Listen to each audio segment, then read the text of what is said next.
Well, here we are All live, right, live and in person for the Kind of. first time ever. So let's get this, party let's started. figure out what we got to do here. Let's So get- we are so excited and humbled to be here. We had quite a few people sign up, which is awesome. All right, so we have a chat and we have Q&A. Let me get my chat up so I can see what's happening. Oh, chat, here we go. There we go. All right, so Wait, let's, I just saw the great state of Texas a couple times. yeah. Woohoo, public So, horns. so what a nightmare getting this going, huh, sweetie? Nightmare. Come on. Yep. So some of you are good friends, some of you are old work colleagues, but most of you, I think, are friends of ours on YouTube, and we're so pumped and excited to have you here. So I want to stop sharing for a second. And I want to do, did I stop sharing? Yeah. You did. All right. So should we start? Yeah, let's do it. All right. Drop in the chat where you guys from Canada, Central Texas, Indianapolis. Hello from New York City, Minneapolis, Canada. Kevin, New Hampshire. There's our man, Kevin. Riverside. Ingvald from Norway, my Hi. buddy, Ingvald. Oh, it's so good to have you here. Westchester County. Oh, gosh, this is so cool. All right. It's like a waterfall. Yeah, how about one reason why you showed up today? Let's see what everybody thinks. Let's just start there Let's before start we really there. get started. Yeah. And then we'll cruise quickly. Michigan and Florida, learn and grow. There's Valerie. No Retiring in 10 days. Hi from Toronto. Wait, 10 days? Woo! Yeah. Oh, gosh. Retiring less than a month in a year. Yes, retired. Watch you all the time. Sheila. Hey, Thank Sheila. you. Oh, wow. You guys are great. You're going to see It's my awesome. emotional side today. I went, Oh, what happened? Oh, shit. boy. Oh, no. Bloody. Oh, Jesus. All All right. right. Hold on. What? You're still No, there. it's fine. Everything's It's still fine. It's happening. fine. I lost the chat. Mark has a quick trigger finger when it comes to doing Oh, we got the that. chat down here. All right. I just want to try to find the chat again. Yeah. I don't think here we go. Cool. Chat. All right. Oh, Gotta make it smaller, sweetie Pete. All right, let's get started. all right. We're not going to have the chat. That's okay. We Okay. Oh, let's start this over again. Ready? Here we go. So Jody and I are humbled and excited and happy to have you here. So we did our welcome stuff. Why don't we jump in? Well, what we thought we'd first do is tell you a little bit about our journey really quickly, just to give you a little insight. For those of you who've been watching us, you may have heard part of this before. For those of you who didn't, welcome to the story. You know, I started thinking about retirement in 1987. I know you're probably thinking to yourself, how the heck did that happen? But that's the first day, that June 8th, 1987, I started my career in corporate America. And first day I was there, they said, do you want to sign up for a pension? I was like, I have no idea. Sure, check the box. And that was the first time anyone talked to me about anything about retirement. It was all about the money. And for me, I went to work for my dad in 1980, and he hired me. It was an insurance agency, and I was going to get in there as a fourth generation family business owner and work hard and do what I had to do. And he had no idea what to do with me. He had 5 people working there. And all he said to me was, son, this is a great business. You work hard for 20 or 30 years, and then you sit back and take it easy and enjoy the fruits of your labor. So that's all I thought about. And you know, we had a retirement vision. We did. Well, we had one way back then. Yeah. So like a lot of you, you know, we had what we thought we wanted, right? We wanted time with our family, time with our kids, hopefully time with grandkids. You know, we wanted to do a little bit of travel and maybe have a second home where everyone would always want to come, like always. Yeah. And Yeah. we also wanted to leave behind the stress, anxiety, and pressure of our career. The meetings, the calendar, the long hours, you know, we wanted our lives back. We definitely wanted our lives back. I mean, for the ladies in the group, you know, I was a mom of 6 that worked full time and traveled about 116 days out of the year while still going to PTAs and soccer games and golf matches and track meets and you name it, trying to do it all. We were looking for a little reprieve of that as our family aged and as we grew together. And, you know, my dad retired at the age of 65. And when he left, he took on the traditional retirement. He went to Florida, with my mom. He'd play golf 3 days a week. He'd have drinks with his buddies. He'd have lunch. He'd go home and take a nap, wake up, have a martini, and take my mom out to dinner. And he did this for years. And I tell people that my dad during his career did not perfect. He didn't invent the 3 martini lunch, but he perfected it. And when he retired, he took that talent, that gift, whatever you want to call it, I'm going to call it a curse, and he took it into retirement. And honestly, it was so sad to watch my dad over the next 15 years wither away to nothing and die. Well, you say that, but Mark, as he worked through his career and sold his company and still stayed on to manage the office, he suddenly was coming home early. He was, going in a little later, playing a little lots of golf. At the same time, my company sold to a competitor and I was under the gun. So I was working 60, 70 hours a week. So you can only imagine at the end of our career how disjointed, I guess I would say we were. We were. When my dad died, it was when we were starting to think about our retirement, and we had this vision, and it included our parents. And then in 2016 and 17, I lost both my parents. You lost your mom, and we found ourselves empty nesters. And it was a really difficult time for us trying to figure this all out. But this whole idea of me going in late and coming home early, I would go home. I remember being in my office one day at 2 o'clock in the afternoon. And I had nothing to do. So what I do, I went home, I opened my favorite wine, my Belglas Pinot Noir. I had a glass of wine and I started watching TV. I actually fell in love with daytime TV.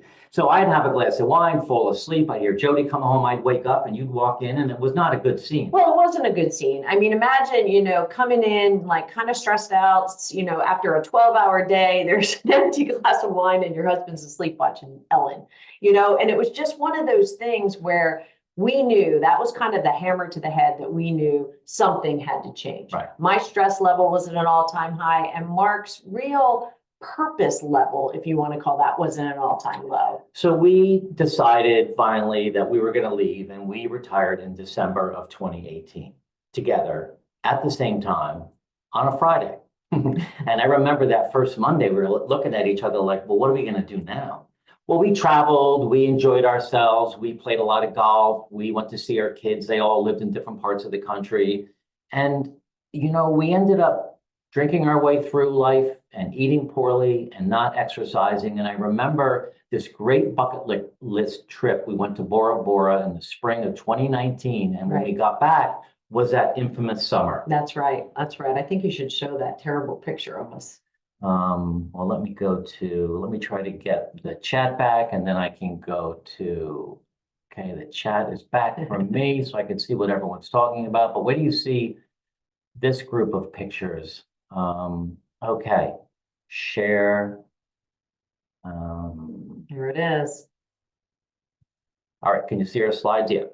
Yeah. So this was the summer. Well, the left picture is Jody and I getting married. Right. But these other three to the right, summer 2019. Yeah, that was about 6 months after we retired. And you can see some of the pictures. Mark's holding some honey jack. There's a picture of us actually at Christmas 2020. So we took the party into a couple of years, right? So, we had dangerous long hangovers. We were entertaining at our home. We would always have the kids. We were always throwing parties. We were doing what you really thought you were supposed to do. Every day's a Saturday. That meant every night was a Friday night or a Saturday night. So we did a lot of that. One day in the summer, we had all the kids there, and our youngest daughter, Jordan, came up to me and said, Mom, you are never in any pictures anymore. Like for the past 2 years, you're like a ghost in the family pictures. And again, for you ladies out there who might feel this way sometimes, when you're in a picture and you stick your head out, but you hide the rest of you hide behind everybody. Well, I was doing quite a bit of that, and it really hit me. And she said, can you tell me why that is? And here I am, a mom of, 3 young girls and, trying to show them strong independence and all this stuff. And I said, you know what? I don't feel so good. I don't look so good. My skin's like, I'm swollen. I mean, look at some of these pictures. I kind of need to get my shit together. We needed a haircut in this picture. Is basically what I said to Jordan. And, I looked at Mark and I said, you know what? We have to make a switch. So what we did was we pivoted. We knew we had to pivot because this lifestyle for us in 2019 was not sustainable. So we started to work on our health. We worked on our relationships because as we left our career, we left behind hundreds and hundreds of really great relationships. They don't come with you. We worked on our marriage. Our marriage, we were having a tough spot. I mean, this party life is good, but then again, it's not. We worked on our nutrition. We worked on eliminating bad habits. And then we started to bring in good habits. And throughout this process, we recovered and we more than recovered. We feel better now today in 2025 than we did ever in our life. Yeah, and the reason we're telling you this and showing you these terrible slides, because I have to tell you, for me, putting up rotten pictures of myself in front of everybody is really challenging.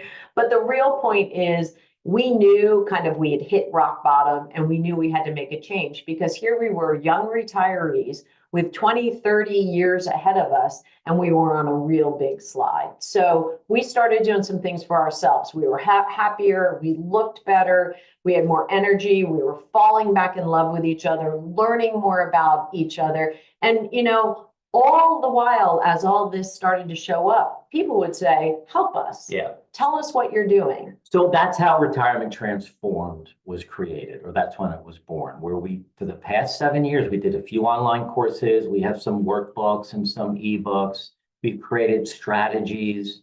4 years ago, we started our YouTube channel. And honestly, that's been a little bit of a slugfest. The first year we had 180 subscribers, and then we had 1,800, then we had 15,000, then 30,000. Now we're close to 100,000 subscribers with 8 million views. And it's really because of all of the YouTube subscribers and the views that we're like, you know what?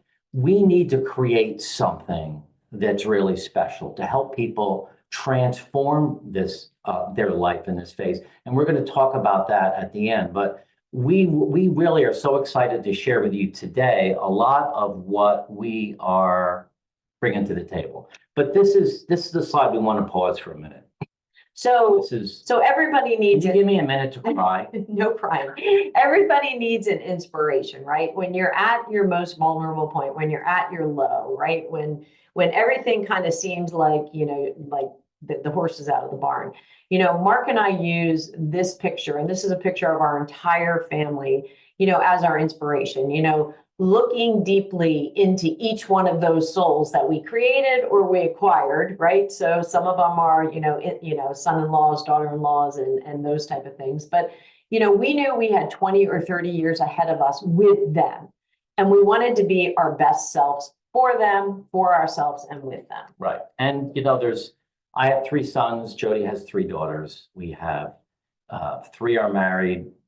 One's about to get married, and the other 2 are in the wings. We think something's up, but we're not sure. Sooner or later, they're going to get married. And we have 2 grandsons out in California.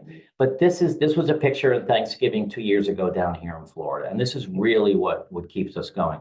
I got the chat back, but it takes up a lot of space. If you have any questions that you want us to try to answer, please leave that in the Q&A. And Jenny and Theo will bring them forward to us. Where did that go? Let me just bring this up so that I can see that in case there's any questions we can try to answer. Okay, Jim had a question. All right, so let me go back to the slides. Okay, here's the agenda. We did a long time telling our story. We want to share with you what we've done to redefine life stages. We want to talk a little bit about transitions because that's what retirement is. We want to share with you I think 6 or 7 biggest retirement risks that we see, and then share with you this new framework that we created that's absolutely incredible, and we're so excited to roll it out. You are the first people to hear it. And then we're going to talk about the 7 pillars that Jody and I live by for our discovery phase, which is a word we're using instead of retirement. And then we're going to give you some value today. We're going to give you 3 takeaways on 3 things that you can do today in 3 areas of your life to really blow it out in this phase. And then we're going to share a big surprise at the end. How do you answer that? What would you do in retirement? What do you do all day? Oh, yeah, we used to get that question. Okay, so let's start here. This is what we were born and raised believing, right? You have childhood, and you can see the age range. you learn, you play, you obey. Your identity focus is independent. And that's the column I want you guys to really look at. Then you have adolescence, young adulthood. Then you start building your career and you've got responsibility. And then you have that midlife peak, right? Between 46 and 60, where you're hitting all strides, maybe in your career or in your job or in your hobbies or in your philanthropy. But that's when you're really hitting your stride. And then what we were always taught to believe was at 61 and older, stop working, relax, wind down. And your identity focus is letting go. And we really found that that model didn't work for us. We retired in that midlife peak place where we had status and security, but we couldn't think that there would be 20 or 30 years ahead of us where we just let go. Well, I told the brief story about my dad. It's a much longer story, but he died at the age of 80. And I truly believe, and this is one of the reasons why we started this company, I believe if my dad had the framework that we're sharing with you today, back then, he would still be alive today, 100%. There are too many stories of too many people that retire, they lose their way and they die. Retirement can absolutely positively kill you. And Mark's dad, not to harp on your dad, but Mark's dad was Semper Fi, there we go. Mark's dad was the used to guy, right? So Mark's dad, he used to be the CEO. He used to run the Rotary Club. He used to be in charge of the annual golf tournament. So every time, to answer one of the questions, what do you say when you're doing in retirement? Mark's dad would just say everything he used to do, right. but it didn't have anything to do with what he was doing today. Right. And that was a real red flag for us. So let's look at what Jody and I have put together as the new way to go through life. And this is something that we hope will catch on, not just with you guys today, but with our kids and our children, our children's children. But we made it into 4 buckets, your foundation years. So we combined a couple of things, but really, you're young, you're trying to figure things out, you start to explore formation, you get your identity.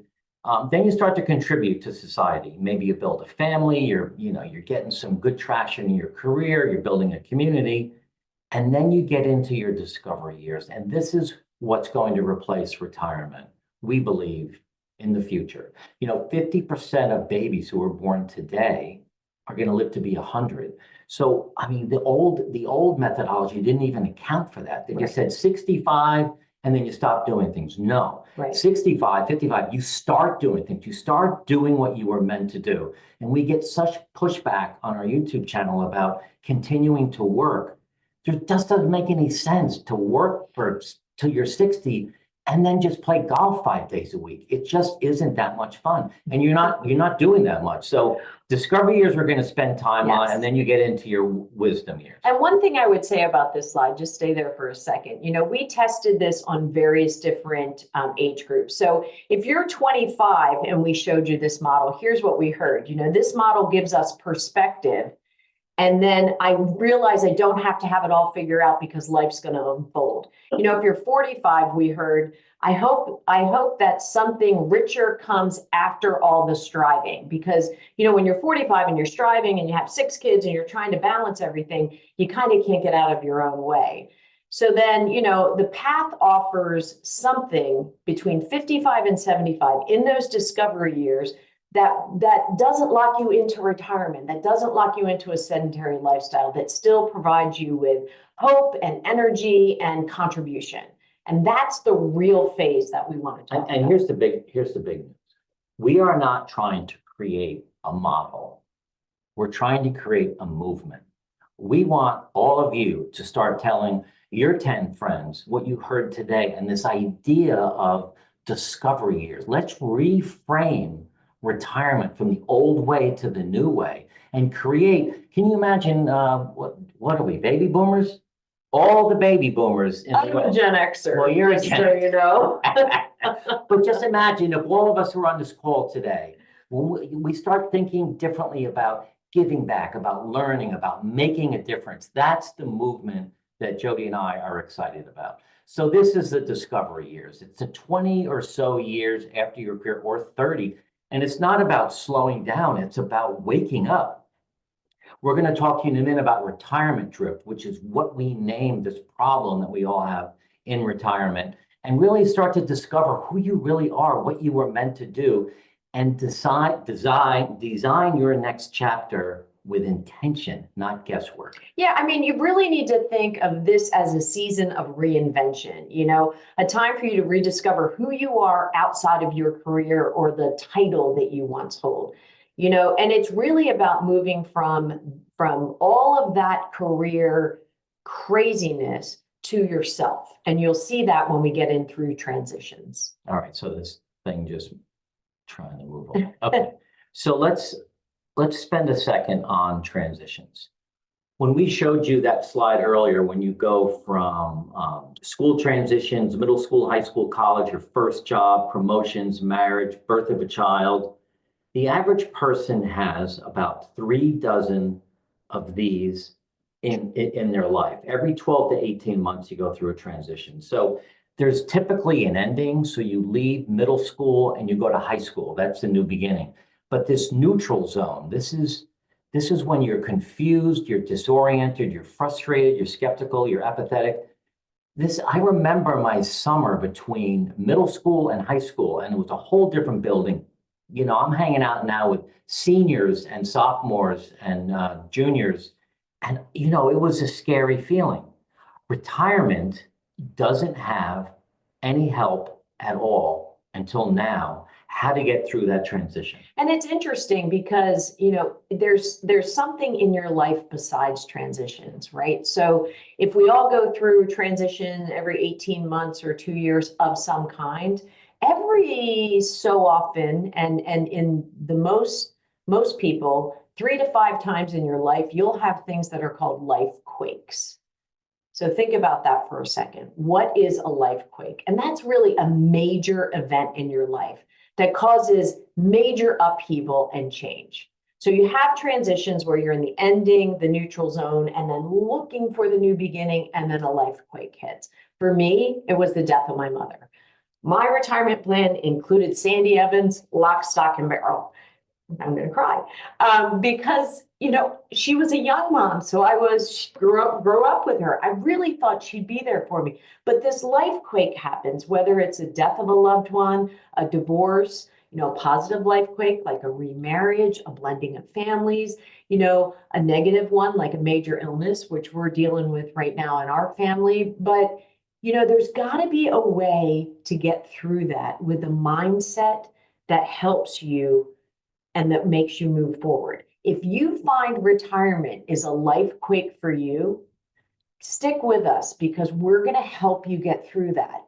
When Mark and I searched for help when we first got into retirement and we went on the downward spiral of bad habits, eating too much, drinking too much, traveling too much, laying around too much, watching too much TV, there was no roadmap for us. All we could find was financial planning. So stick with us because we're going to help you through this life quake. Jody and I just finished an 11-week course on transitions. We have so much data to share with you guys and so many tools to get through that we're actually implementing into a course of our own. So we are pretty excited about this. So here are 6 retirement risks that we all face. That we don't talk about. We don't talk about loss of identity. No one says they lost their identity. My dad lost his, but all he used to say was, I used to do this, I used to do that, I used to do this. But you lose your identity, you lose your structure. When you're working, you have a reason to get up every day and a place to go and people to see and meetings to have and all of that. Whether you like them or not. Whether you like them or not, you have structure. And then you lose community. I mean, we lost hundreds of relationships. Valerie Mason Cunningham, who's on here today, is a dear friend of ours from our career. She stuck with us. She did. So thank you for that. Yeah, absolutely. And then we all start to deal with the physical decline, whether you're a man or a woman, whether you're starting off healthy or you're starting off with your baseline a little bit lower, you have to figure out that over the next few years, you start losing muscle mass and bone density at the age of 30. Well, here I am now 60. And so where does that leave me? Physical decline will be a risk in retirement, as well as marital strain. When Mark and I used to both work, fly out the door at 7:30 in the morning, fly back in at 7 p.m. to cook dinner, get the kids done, get them to bed, have maybe an hour or 2 together before sleep, rinse, and repeat. Now it's 24 hours a day, 7 days a week, work together. And small problems all of a sudden look like bigger problems. And while divorce is down in America, the divorce rate for people over 55, gray divorce, I think it's double what it was 10 years ago. Yeah. I mean, it's really a problem. It is. And then there's hidden regret. Is this really all there is? And this is not all. We're going to show you how you can live the most amazing life ever. And there's some scary things out there that you need to be aware of. That 35% of adults over the age of 45 report being chronically lonely, and that's feeling lonely for 2 weeks, every day for 2 weeks in a row. And you can be in a healthy marriage and still feel lonely. And still feel lonely. And Absolutely. that's not a good thing. That's really unhealthy because that leads to heart disease, dementia, and stroke. Loneliness is as deadly as smoking 12 cigarettes a day. Yeah, which is staggering. And as the baby boomers, not you guys, but I'm kind of in there too, Gen X baby boomers, as they age, there's so many of us that now's the time to create the movement to move together towards a more positive future. And that's what we're trying to do. Another startling statistic, and this one I hate to even say out loud, but successful suicides for men over the age of 65 is now an epidemic in America. They're the largest group of people in America that commit successful suicides. It's men over 65. I always thought it was teenagers or something else, and the military is even higher number than that. That startling fact that really shook me at the core. And then the last thing I would say, because I did mention TV, you're not going to Netflix your way into a grand retirement. I'm just going to say it. And you might say, well, don't pick on Netflix. Okay, you're not going to Hulu your way there either, or you're not going to Prime your way there. You're not going to Apple TV your way there. The average number of hours people over the age of 65 spend watching TV is 38 hours a week in America. It's crazy. It's a full-time job. So it's a full-time job to watch TV. So these risks are real, and you may be suffering now from one of them or several of them. The problem is no one's really talking about it, right, because it's hidden behind the statement, my retirement is great. I'm happy, we go on vacation a lot, and I'm so busy. But deep down inside, for men and women, all of this is going on. So we need to be aware of that. Yeah. Okay. We've now named it retirement drift. All of these risks, we now have a name for it, and we're calling it retirement drift. And it's a slow slide into boredom, disconnection, aimlessness, when retirement is approached without intention or vision. And until a problem is named, because we're humans, we blame ourselves and we hide it. We feel lost, confused, or weak. When we name it retirement drift, and we started using this recently on our YouTube episodes, and people are saying, oh my gosh, I'm suffering from retirement drift. Once we name it, we feel seen, we feel empowered to change, and we realize we're not alone. We're not alone. Many, many people suffer through retirement and then they die. And it's the saddest thing in the world. So our goal, Jody and I, we've been working on for 7 years, is to solve this problem. Yeah, I mean, listen, we've been sold a limited version of retirement, and it's time for us just to change that. The work hard, save money, and then go do nothing. It's just not for our generation, right? The baby boomers, the Gen Xers that are coming up, it's just not for us. So by naming this problem, we can address it together. Okay.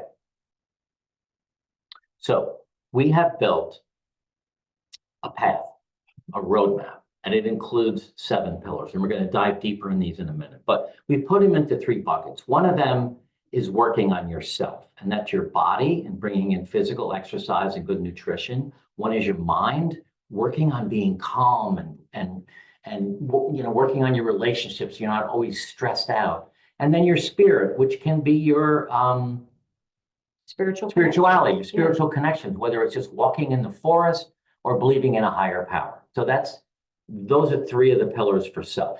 And under relationships, because remember that loneliness statistic, right? So under relationships, building meaningful connections. And then partnership, whatever that looks like to you, and your intimacy, finding ways to go deeper with your partner and have more intimate relationships. And then there's purpose, and that's really creating what's next for you. We want to channel your wisdom and energy into impact. We want you to stay curious and committed to personal evolution. So let's dig into a couple of these in each bucket so you guys will get a sense for what do we really mean. Outside of just naming it, what do we mean? So, self, your body, building the strength and stamina to do what you love. I see in a comment here, someone said she started working out 18 months ago and is in the best shape she's ever been in. That's awesome. I mean, that's what it takes. Mind, clearing your head, find your calm, staying grounded, like you said before. And then spirit, connect with what grounds you. I don't know if you want to add anything to that. The only thing that I would say is, so it's easy for everyone to say like, oh, okay, self, yes, I have to work out. Yes, you do have to work out. You have to move your body every day. You have to work on your nutrition and your hydration as part of that.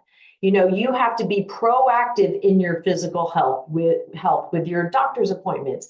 You have to stay on top of that because your number one currency right now today is not what's happening in the market. It's not your 401k. Your number one currency is time, and then how you spend that time in a healthy way.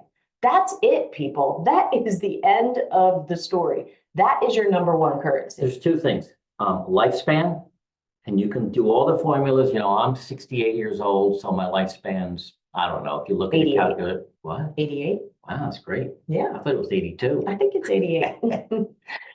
But you're going to 100. And then your health span.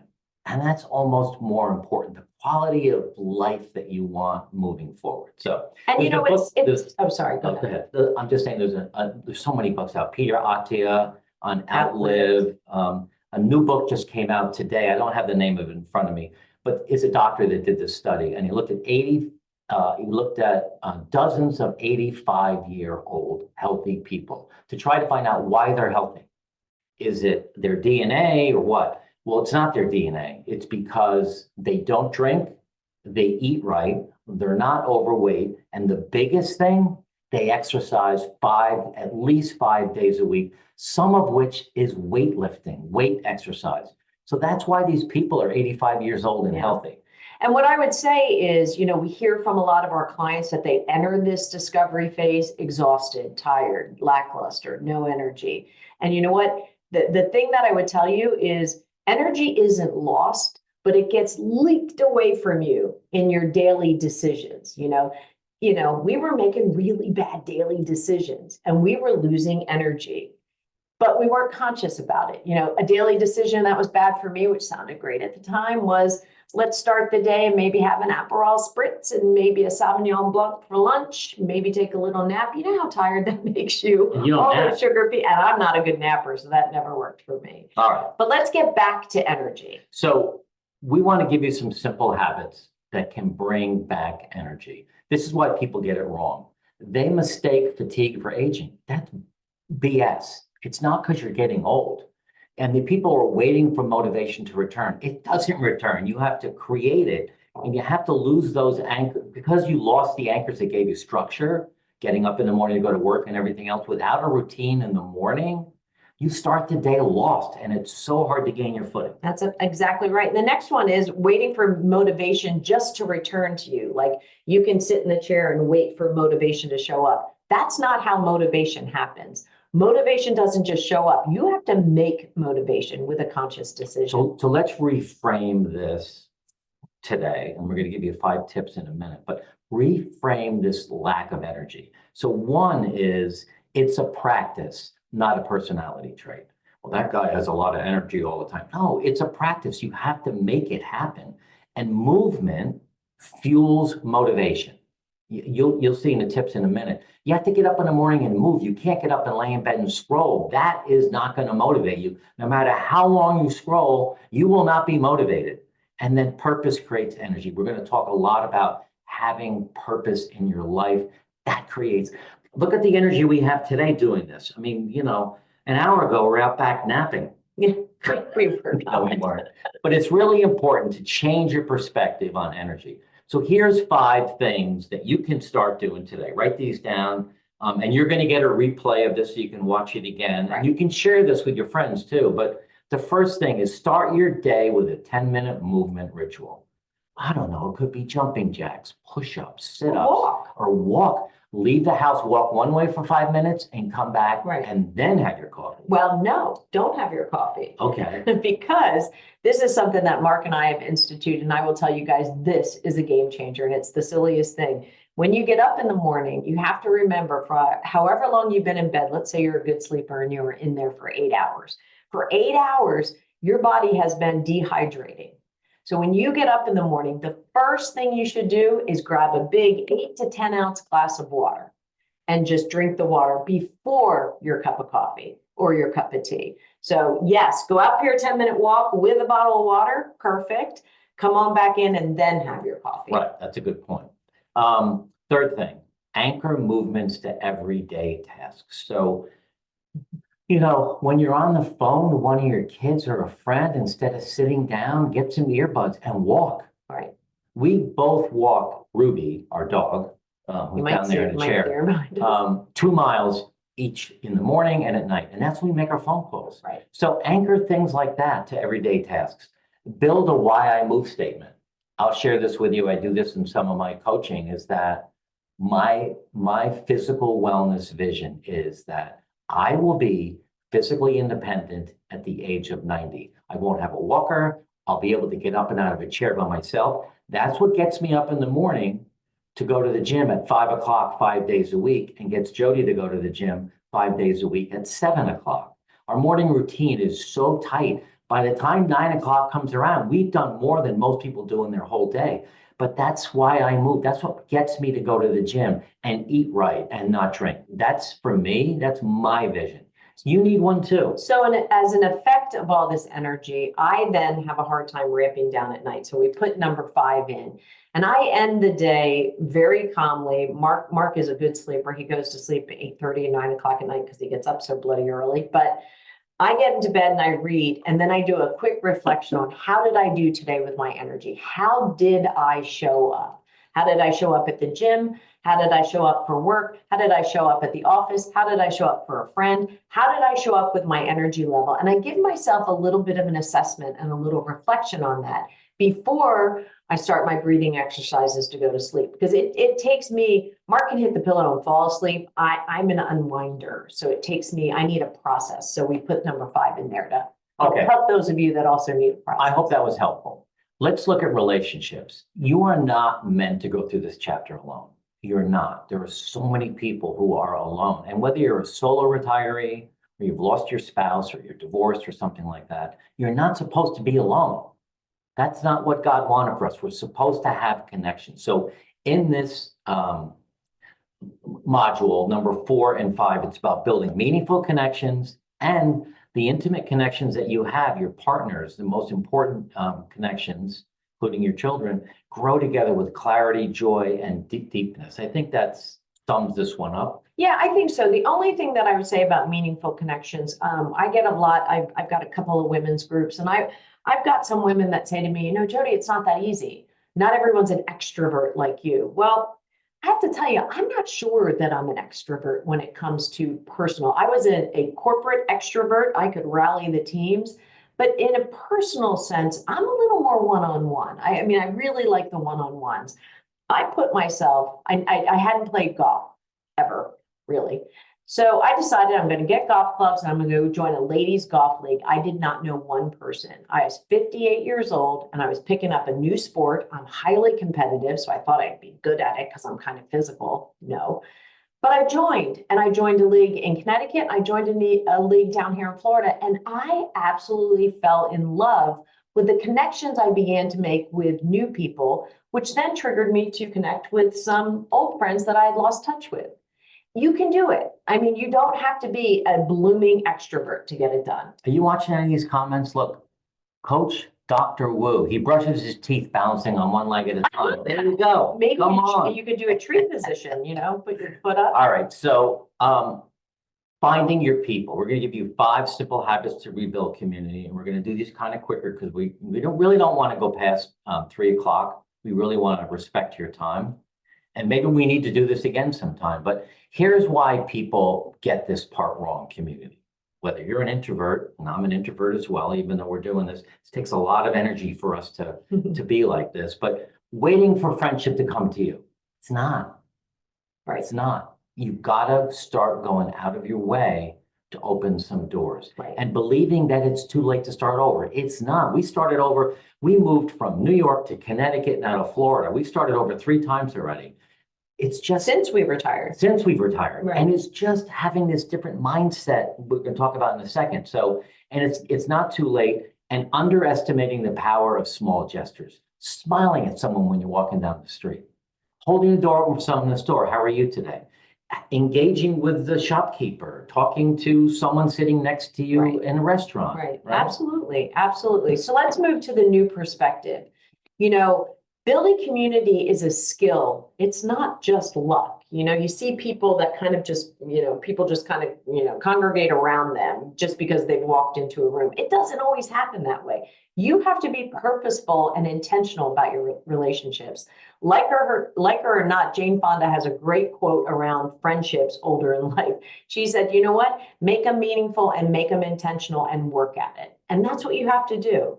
The first connection is to routine. You have to have a routine. The more routine you have, the easier it is for you to build your circle. Mark talked about, he goes to the gym at 5 a.m. He's got a core group of people at the gym from 5 to 6.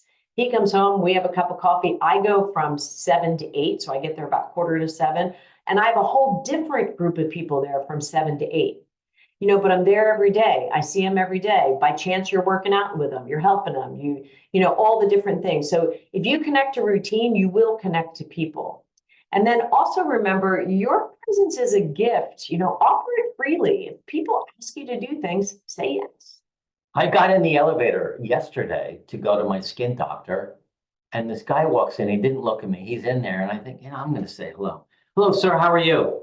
He would not look at me. He says, okay. I said, well, have a good day. Okay. That's fine. He's going to remember the happy guy in the elevator, and he might change next time. I don't know, but you know what? Sometimes you just got to take a shot in the dark and see what happens. Make sure you don't get decked. There was this video I did on my YouTube channel. It's called Lessons I Learned from a 90-Year-Old. Watch that video. It's about Lou, this guy Lou I met on the golf course. We had 3 holes that were awful. He wouldn't talk to me, nothing. And I just went in deep and I said, you know what? I'm going to ask this guy every personal question I can. We're like best friends. Lessons I Learned from a 90-Year-Old is on our YouTube channel. All right, 5 things you can do today. Join one group that meets weekly. Jody did Bible study. Yep. I've got I have my gym rats at 5 a.m. and they're all different ages, they're all different type people, but we're friends, and we can't wait to see each other. We're afraid not to go, but you could start a coffee thing and a coffee shop. I don't know. Yeah, and then, reach out to one old friend per week. And I'll tell you kind of a sad story about that. The beginning of this year, I decided I was going to reach out to all my roommates from college, and there were 6 of us. And so I started one by one. Each week, I'd reach out to Sue Kay, I'd reach out to Kim Wynott, I reached out to Jen Velez, I reached out to Deb Mason, Sue Kay Campbell. I was like back and forth reaching out to people. And I did that January, February, and March. And my one roommate lost her husband. But I had connected us all back together. So the 5 roommates decided we were going to be there, we were going to support her. All these years later, 40 years later, her quad mates showed up on a day that she really needed us. So don't limit that power of reaching out to old friends that you have a connection with, that you remember a story about, that you can laugh with, that hold a lot of your memories. One of the things I remember when my mom passed was I looked at my brother and I said, you're the only person that has all my old memories now. And I think about that with some of my oldest friends. They hold my most fun, most challenging, most embarrassing, all the memories. The other thing I would say is create a familiar place routine. That kind of sounds strange. What's a familiar place routine? We have a coffee shop here on Marco Island that was opened by a husband and wife. We were there the first day they opened. We go and see Ori and Tom. We know their kids. We walk in, we make sure they remember our name. We remember their name. It's our familiar place. It's kind of like Cheers. Remember when Norm would walk in and they'd all go, Norm? That's like Mark and I at the coffee shop. Start asking better questions. Mm. Number 4, instead of saying, what do you do? Say, what's bringing you joy lately? Follow curiosity. People want to be seen. Practice deep listening. Don't rush the answer. Right. What brings you joy? Why does that bring you joy? Tell me more about that. People want to be able to be heard. So you have to be a really good listener like me, right? Whoops. We did have a session yesterday. It was an hour and a half. I listened. You did a good listening. I did a good yesterday. You listening. did. Hour and a half. Guys, you ever have an hour and a half where your wife really wants to get it off her chest? Hardest thing to do is to be patient with anyone and really listen. Ask good questions and listen. And the last one, say yes more often. You're so good at this. You talk about this all the time. I'm just going to say yes. Yeah. Someone invites you out, say yes. Even if you don't like half the people. Well, that's not nice. Well, but sometimes you'll say, I don't really like that person. I don't want to go. Just go. Yeah. What have you got to lose? I've really done a much better job in our communities that we're living in saying yes. Someone asked me to go to a painting thing, blank piece of paper, and the lady's teaching you how to paint. I'm not good, but I sat there and did it and had a great time. So you guys, say yes. Your comments are great. I wish I could sit and look at them all. All right, the last 2 pillars, purpose. This is something we talk a lot about on our YouTube channel. We get a lot of questions. Here's the thing. You still have more to give. You have more to learn. I'm going to get emotional. And you have more to become. This is the reason why we built Retirement Transform. This is really where we can make a difference in the world, in our relationships with each other, our relationship with neighbors, relationship with people that we don't know. We can leave the world a better place. And there's number 6, purpose and contribution, which is making a difference. My dad had so much wisdom. So much great wisdom. He'd be a great coach, a great mentor. He was such a good entrepreneur, but he took all his wisdom and he put it in a box and he tied a bow around it, put it on a shelf in the garage and never used it again. Such a waste of a life. It's so sad. Yeah. And the other thing I would say about that, I went back and forth with one of our YouTube subscribers over the weekend who said, great, you talk about philanthropy, you talk about, purpose and contribution. You must have a lot of money if you're going to do all that. Well, purpose and contribution and philanthropy is not all about money. It can be about your time, your energy, your skill, your knowledge share. It can be about a lot of things that aren't about your money. But you have to get creative and put yourself in the places where you can give your contributions from your wisdom that you have. Yep. 7, growth and discovery. This is a time to stay curious, to keep evolving. This chapter is just beginning. Where's my book? I wrote a book. Oh, yeah. You can get it on Amazon. It's called The Evolving Man, Life Virtues Men Don't Talk About. I wasn't going to give a plug, but go to Amazon. I'm the author. Life Virtues Men Don't Talk About, The Evolving Man. It's a good read because I wrote it. The reviews are great, but we all have to just keep getting better at who we are. Why not? Well, don't just get stuck and say, well, and being a grumpy old man. No way. That cannot happen ever. Well, it's funny. Mark and I were both in the insurance business. So for those of you out there that may or may not be in the insurance business, you might say to yourself, when I retire, how interesting is that? That's what I said to myself. How interesting could that be? The day I retired, I signed up at the University of Pennsylvania in Philadelphia, and I did a course on applied positive psychology.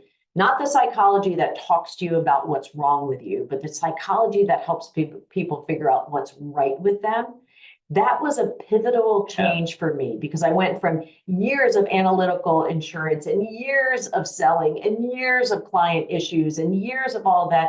What was I going to bring into retirement and how was I going to change it? Take a course, find something online, find something free, go to your community center, go to your senior center, go somewhere, stay curious and learn more. Okay. How to rediscover your why in your discovery phase. This is what people get it wrong because they're believing purpose will appear on its own. It won't. It doesn't just show up. And there's a difference between passion and purpose. Passion is great. Painting, pottery. We have a neighbor across the street. She has painting and pottery. And that's a great passion. But is it the purpose? I don't know. You have to figure it out. But we're big on journaling, asking yourself a lot of questions. It's not going to bubble up.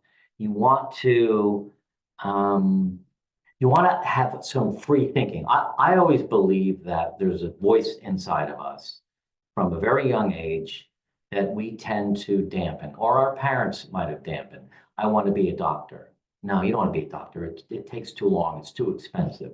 So it's this little voice in your head. You got to let the voice out, and you have to write down the voice. I'm a big proponent of getting a journal, an open journal with lines, and say your name 3.0, and just start writing. What is your purpose? Confusing activity with alignment? A lot of retirees do that. A lot of retirees, I'm when you busy, ask I'm them, busy. someone put in here, how do you answer the question, what do you do all day? Well, I'm busy. I gotta go to the grocery store, and I have to go pick up the dry cleaning, and I have to wash the dog, and those are activities, that's not what your soul is aligned with, unless you love going to the dry Right. cleaner. That's just, you gotta kind of figure out what's an activity and what are you truly aligned with. And it is not too late to start over. Look at us. I was an insurance broker and Jody was an insurance executive. We have a YouTube channel. Never thought 8 years ago this is what we'd be doing today, but here we are. Our kids laughed at us in the beginning. They did. All right, so new perspective. It doesn't have to be a big thing. It could be 1 day a week, 2 hours a week, volunteering. There's what we're going to share with you in a minute, the things you can do, but it doesn't have to be a big deal. Right. And your purpose can evolve over time if you let it, and your wisdom is fuel, use it. I love this next one.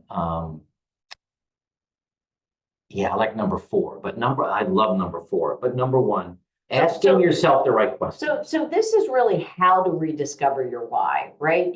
This is your discovery phase. How are you going to rediscover it? Ask yourself the right questions, and I'll be honest with you, ask yourself the hard questions. Some of the hardest questions I had to ask myself were about relationships that I had at work. I led teams that were 200-300 people. I was there for 35 years. I thought I was indispensable. They were going to call me on Monday and tell me all the things they couldn't get done because I had left. Wrong. And, you have to start asking yourself, so where do I stand? Who am I today? What is important to me? I asked myself those questions one day in a hot, steamy 112-degree room in a yoga class after we hit rock bottom and we were making the turn. And I sat there, and for those of you who do yoga, all of a sudden I hit one of those poses where I just started sobbing uncontrollably because all the questions were in my head and I couldn't answer any of them. I had no idea who I was. So asking the right questions, journaling, and giving yourself the grace, I would say, is a really big one. And I just saw a comment from Nina Grove. Pottery and creativity and bringing beauty to the world is a purpose. It is. Absolutely. I hope I didn't make it sound like it's not. She makes the most beautiful pottery. We bought one of her paintings from the art show. That's beautiful. But I don't think she does it thinking like this is what she's doing. She just loves it. We said to her, your art is gorgeous. So yeah, that's her gift to the world. Create a purpose prototype.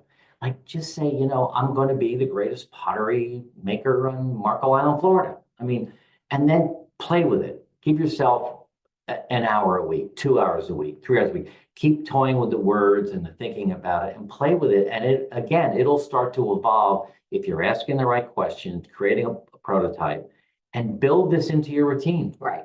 And she does. She does. And other people, we do. Yeah, definitely. I love this number 4. Instead of passion, what are your gifts? So people say my passion is painting, but I'm not good. I don't like it. Okay. Why do people come to you for help?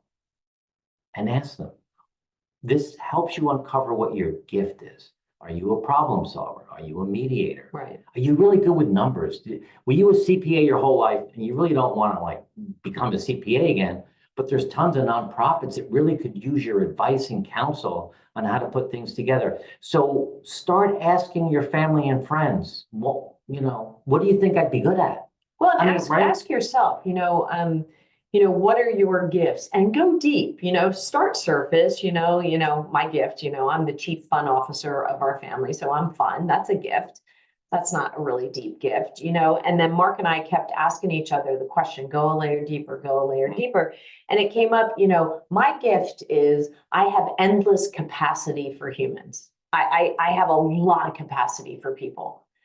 For their thorns, for their bad moments, for their wonderful times, for their joys, for their celebrations. I have incredible capacity for people. And I said to Mark, when I boil it all down, that's how I show up. That's why people come to me, because they know, you call Jody, she's going to pick up the phone. I don't know for any of you that I've conversed with on the YouTube channel. I mean, we're answering all those comments because we have capacity to get back to you. We're passionate about this. And the last one. Design your week and purpose anchors. So carve out time every week to work on this. It will start to reveal itself. Don't give up. Don't get frustrated. Keep looking at it. Talk to people. When you're keeping a journal, if you have an idea today, write it down. And if you look at the book a week from now, redo all your notes again, and something will come to light. And listen to the voice inside of you and write down what the voice is saying. And it's 2:57. We said we'd stop at 3. We're going to keep going. We have the best for last. So let's just recap this. The 3 buckets: self, relationships, purpose. We wanted to show this again because we want to make sure that in this phase of life, your discovery phase, you're working on your body, your mind, and your spirit. You're building meaningful connections, and you're creating what's next for you. Right. And relationships are just really the critical core, because they lead to your purpose, right. I think. So we gave you 3 ways to begin your transformation. We gave you simple habits to bring back your energy. We gave you 5 habits to rebuild community. And we just gave you some ways in which to rediscover your why. These are 3 small little components of what Jody and I have built for ourselves, and we're going to share with you. It's only a sampling of what we've done. We want to talk to you now about an amazing opportunity that we've created. I want you to think back why you signed up. We asked that in the very beginning. You want to learn, maybe you're struggling a little bit, but what brought you here? If you're a spiritual person or a believer in a higher power or the universe, maybe you're here because of that. Maybe you needed to hear what we had to say today, and you're hearing it. And really, the way I look at it, and if any of my kids are on right now, they're going to go, yep, this is mom. I boil it down. Listen, you have 3 choices. You can give up and live your retirement as is. You can go it alone, or let us help you transform your retirement and eliminate all the drift and the risks that we were talking about, so you can really enjoy your discovery years. This is a daunting challenge. It really is. We struggle with it all the time, and we always just keep finding new ways to get through it. And we've now perfected something that is incredible. We don't want you guys to struggle. We don't want to struggle. We don't want you to struggle. We don't want our kids to struggle. Yep. So with all that we've learned in the last 7 years, we are unveiling a 8-week masterclass that starts in September. Now, I know it's a couple months away, but we really wanted to get this out to you early because we think it's important to rest during the summer. We didn't want to start this in July 1st. It wouldn't really be fair. But we're starting this in September, Monday, September 8th. It's weekly Zoom calls for 8 weeks. 8 weeks. Yep. Where does it say 8 weeks? It doesn't say it, but it 8 weeks. It's 8 weeks. We're teaching you. We go so deeper on all of this stuff. There's worksheets, there's checklists, there's ebooks to read. We're going to give you, we're probably going to have guest speakers come in. We're going to put you in small groups each week to work together on these problems. So you're starting to build community. And all of these 7 pillars, plus a final session on vision, those are the 8. And because we're doing it now, we're going to have 3 bonus sessions, June, July, and August, where Jody and I are going to go live on a Zoom call with cameras where we could talk to each other, go into smaller groups, really to get a couple things, to know each other a little better, right? But also to prep for this 8-week marathon. Is that the right word? Masterclass. It's because there's a lot to learn. We're sharing with you 7 years of information that we put together. And this is a transformational class. This is not a passive, oh, this is good. This is work. We are really going to push each other. And we're going to learn a lot from it too by being in the community together. And then we're going to hold a bonus session in January of 26, kind of a reunion, whatever you want to call it, where we get together again and we answer questions. We just help you, and we'll keep that Zoom call going as long as it takes to answer all your questions, because we really want to help you. Right. This is the first time we're doing this, Might be the last. and it might be the last. You know, we don't know. We're really excited about it, but we can't guarantee we're going to do it again. And we say that because we definitely want you to join. But here's the details of it. So we priced this at $1,500. This is a price that we thought was worthy of all the value we're going to bring. But today, and for the next 10 days, I think you have 10 days to decide, $675. And that's like less than $60 a session when you include the summer and January. And it's 30-day money back guarantee. If after 4 meetings you don't like it, that's fine. You get your money back. Right. You get access to all of the videos and all the workbooks forever. It sits on a platform and you can always have access to it. And we want you to do this with the community. We know that if we were to make this into a course and ask you to do it alone, you wouldn't do it. It's too hard. It's so much easier and so much more fun to do it with friends and family and other people you might not even know yet, to go through this course. And honestly, your discovery phase is the next 20 or 30 years. And if any of this resonated with you, join us. You know, we're going to split it up. You can do $675 or you can do $225 on 3-payment plan. It doesn't matter to us. What matters to us is that you come and you help us with the movement. So if any of this today resonated with you and you're thinking, I really would like to do that, then you should do it. Yeah. Don't hold back on this. You're going to get an email tonight with a link. You'll be able to rewatch this. You'll be able to share it with others. If you know people in your circle that you think would be fun to do this with, share the link. And you've got 10 days to decide if you'd like to do it. This is a QR code. I think we're going to come back to this in a minute. This is an email, team@retirementtransform.com. Any questions you have on today, and I'm going to bring this back up in a second, but I want to come back on with Jody and just full heart open saying, we're so grateful you were here today. Absolutely. This means the world to us. What time of day will the class be held? Grateful you chose YouTube. I think we're doing this at 2 p.m. like this one, because we've got people all around the world that are on this call. So that seemed to be the best time. But gosh, we are so grateful that you came today. We're so grateful for all of your support on YouTube. And we really want you in there with us in September, actually in June with our first call. So I don't know if you want to add anything. No, to that. I think that's great. We are truly grateful that you all showed up. We had 1,100 people sign up, so 1,100 people will be getting the replay.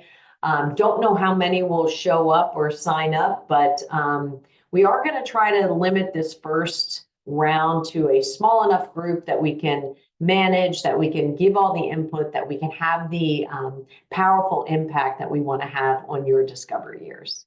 Ingvald says, good timing. It's Eastern time. So 2 p.m. in New York is 8 p.m. in Norway. Good. So we tried to figure this out, but you will be getting emails following up. You might get 3 or 4 just to remind you if you're on the fence. Any questions you want, send it to team@retirementtransform.com.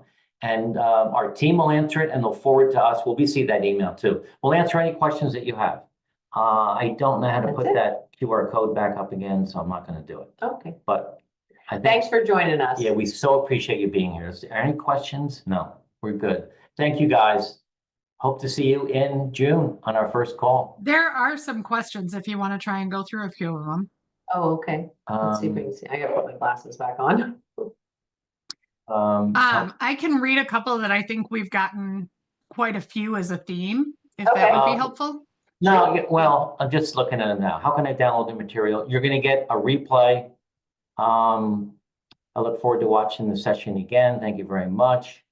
How do you approach journaling? Oh, that's a good question. There's a journaling guide on, if you send an email to team@retirementtransform.com, we'll send you the link to our journaling guide. But William, I will tell you, I have a hard time journaling. And I did a year where I picked a word a day. And I did it with one of my daughters, actually, because she was having a trouble journaling. And we picked a word and we journaled around that word. And then, you know, at the end of 7 days, you know, you had 7 different words, and then we would chat a little bit about it, because I sometimes stare at the blank page and think, okay, now what? And so I'm with you if you're struggling with that. The journaling guide is great, but there are also prompts where you could just pick a word. Is your book good for what age group? Any age group for men. Well, I've had people 20 read it and 85 years old, so any age group. The name of the book that came out today, I don't know the name. Where can we put that? We could put it in If an you email. send a question at teamretirementtransform.com, I'll send you the link. Yeah. It just came out today. It's a doctor that did this great study, so I can do that. We actually, I think we have a list on Amazon. We have a page in there. We don't send the link out much. We have all the books that we like in there. Debbie Lost Motivation and Purpose. How do you get your 30-year-old daughter who moved back home out of the house? Oh, Change that's a tough locks? one. No, that's No. that's a tough one. It's a long discussion. That is a long Yeah. discussion, but you know, there has to be discussions in that conversation around boundaries, I think, which is one that I know as a mom I struggled with, to be honest with you. Who was that, Carol? How do you navigate sharing time with your children's in-laws during the holidays and special occasions? So we're both divorced, and our exes come to Thanksgiving or Christmas if we host it. Absolutely. So we're a very open family that way, and we keep the drama out. We just don't allow the drama, and sometimes easier said than done, but people know we don't want drama. So we're opening, we're kind, we're loving, and it works out really well. And then it's for the kids. And then right? the kids got themselves all on the same schedule. So their partners' families. So like, for example, we have all the kids for Thanksgiving this year, but we don't have any of them for Christmas.